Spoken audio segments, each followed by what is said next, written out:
What's up gamers, DreamcastGuy here, reviewing today the Shenmue HD Collection. I want to begin by confessing that right now I'm absolutely terrified. These are some of my favorite games ever made, so I want to do this video justice. But simultaneously, I think it's important that I try and handle this review like a newcomer, and sort of explain what these games are in case, for the first time, you're thinking about picking them up in 2018, and you're wondering, are they any good? So with that being said, let's start this journey with a quote by the legendary swordsman Hattori Hanzo. Revenge is never a straight line. It's a forest, and like a forest, it's easy to lose your way, to get lost, to forget where you came in. It's this statement that I think lies at the very heart of Shenmue as a series, because Ryo is a young man on a very straight path, somebody who wants to find and murder the person who killed his father, Lan Di. But along the way, he's gonna keep getting sidetracked by all sorts of different obstructions, from having to help people to get information, to having to go to other countries in his pursuit of the madman who struck his father down. I'm getting a little bit ahead of myself though, so let's go back to the very start of this piece of history, to how it all begins. One day Ryo is rushing home when he suddenly discovers that somebody has broken into his house. When he goes to the dojo that his dad runs, he sees strange men wearing Chinese clothing horribly taking turns beating him, and when he listens, he hears them talking about something involving a mirror, a little green circle that seems to have some sort of power to it, but what, we don't know. Despite his father's years of training and obviously being good enough to run this dojo, he is just utterly annihilated by this mysterious figure. No matter how much he tries to duck and dodge and defend himself, eventually he's struck down and dies. It's here that we're let loose, and you see the real core of what Shenmue is trying to be.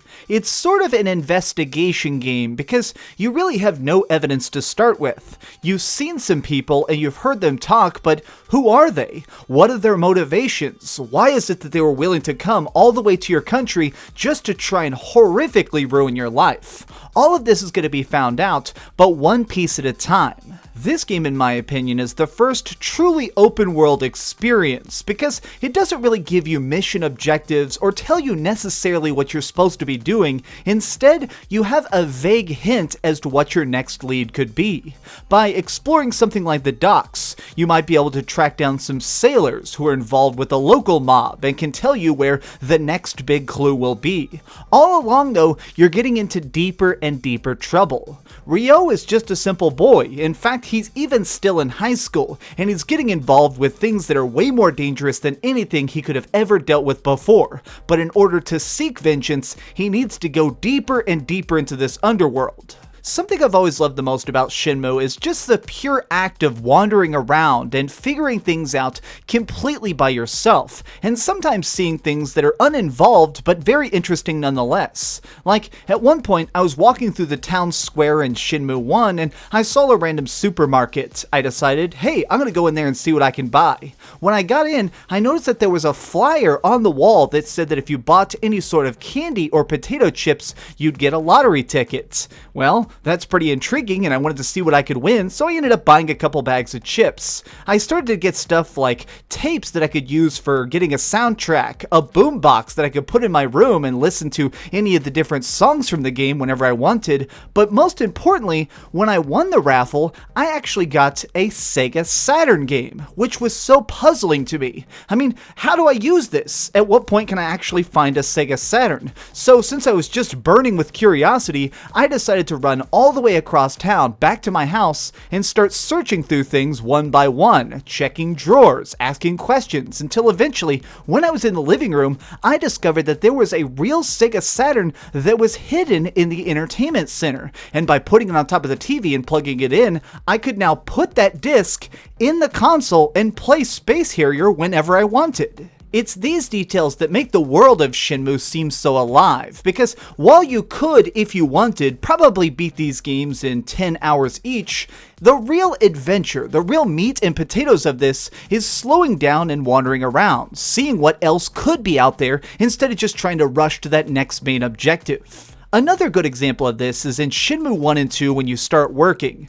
You can get a job and get a ton of cash. But here's the thing, there are actually optional side parts of this that can make it a lot more fun. Like, for example, when you go to work at a forklift area, you can just get in your vehicle and drive back and forth, delivering boxes and getting a decent paycheck. However, if you want to have some real fun and actually connect with your coworkers, you can set your alarm to wake up earlier, and instead of just doing your job, you can race the other forklift drivers to get silly prizes. This is even more so in Shenmue II because at this point, you're completely on your own. Shenmue II takes place in China, and since you're so far from your house, you have a lot more options of where you want to sleep, who you want to hang out with, and what you want to do for money. At one point, I wanted to see if I could just make money gambling, so I went to a bunch of different parlors and found places that would actually let me work part-time on this silly game called Lucky Hit, where you essentially drop a marble and it bounces down this giant pin board until eventually it lands in a slot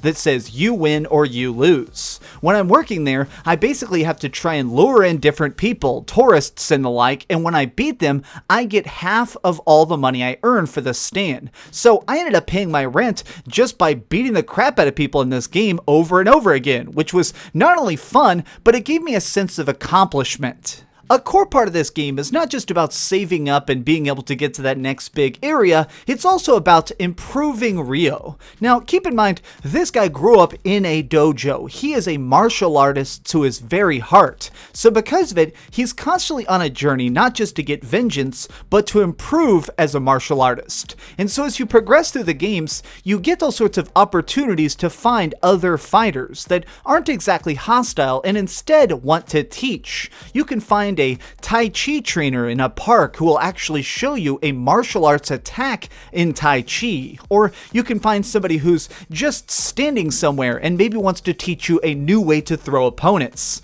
If you listen to these lessons and practice them on your own, you can become a master of them, and honestly, I think that this is incredibly important to do. With your basic skills, you can easily win any fight that you really need to, but that's not really the point. Shenmue is all about growing as a person as you progress, and so I found myself able to survive all the main fights in this game, but if I wanted to truly excel and get the full part of this experience, I would actually seek out these different martial artists, learn the moves I could, and sometimes even try and go to places like pawn shops to buy sacred scrolls to learn long dead martial arts skills. That way I could be even deadlier and even faster whenever I get into a random scuffle. I do want to warn you though that if you're looking for a very action-heavy game, these aren't them. This series is a lot more about slow pacing and really getting a chance to soak things in. While I do think that there is some great combat in this, it's not all the time. I mean,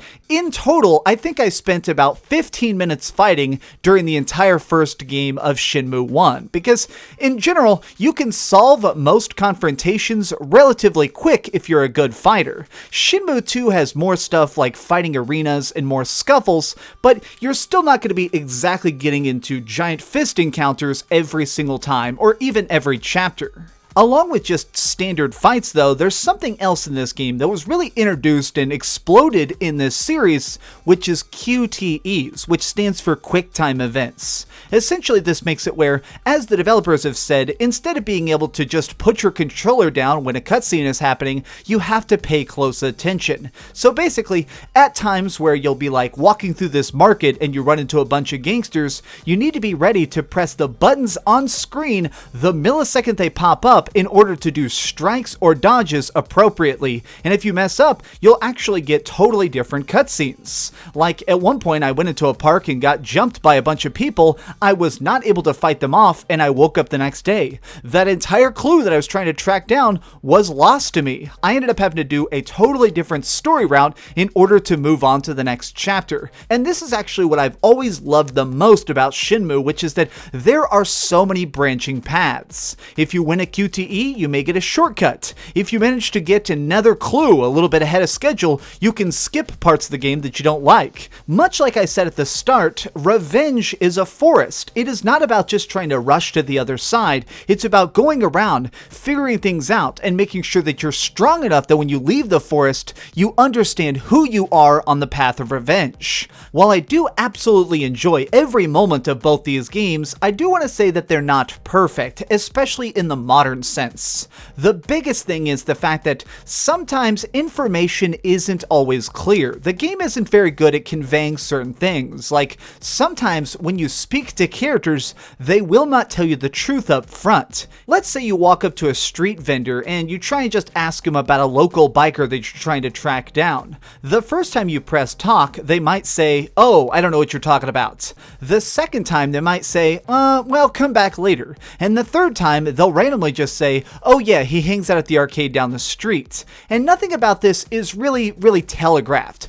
You just have to figure this out via experimentation. You sort of have to just walk up to people and talk to them over and over again until you've heard all their dialogue lines. This is something that I feel like is a drawback because there were certainly times in my first playthroughs all those years ago where I'd walk up and somebody would say, "I know absolutely nothing about the situation." I'd move on only to come back to them hours later and discover that they had the single clue I needed to move on after that. It's not really a big deal, but it's something that I wish the game actually explained a little bit better. That way I knew that this was going to be a mechanic that would be utilized like that. The last thing I want to touch on is the specifics of this HD collection, because you'll notice that I'm calling it an HD collection and not remakes. These are just straight up re-releases. These games were always HD. They were made in HD for the Dreamcast. But here's the thing, not all textures are created equal. The characters themselves look fantastic. I think that a lot of the stuff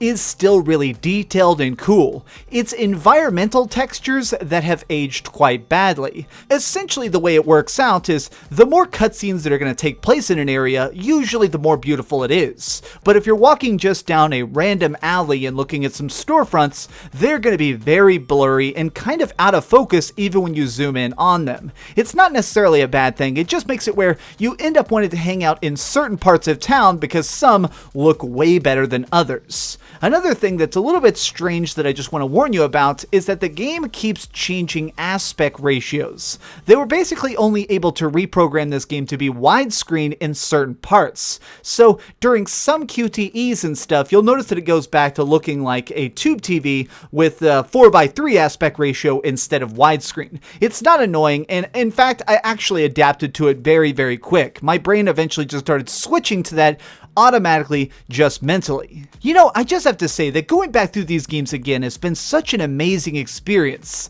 These were so groundbreaking for the time, and I think that they've aged remarkably well. They're still so bright and colorful and fun from beginning to end, despite the fact that it does have some signs of age. Okay, so we've heard some good and a tiny bit of bad, but let's go over to the ratings board and put a big number on it.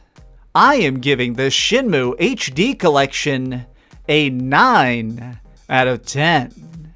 Sega is just so awesome for bringing this back, and it really kind of fills me with hope that other games may come forward to modern consoles at some point, like perhaps Skies of Arcadia. That would just be so legit. Thanks so much for watching, gamers. If you enjoyed this video, please give it a like, share with your friends, and subscribe if you haven't already. But do me the biggest favor of all and keep dreaming.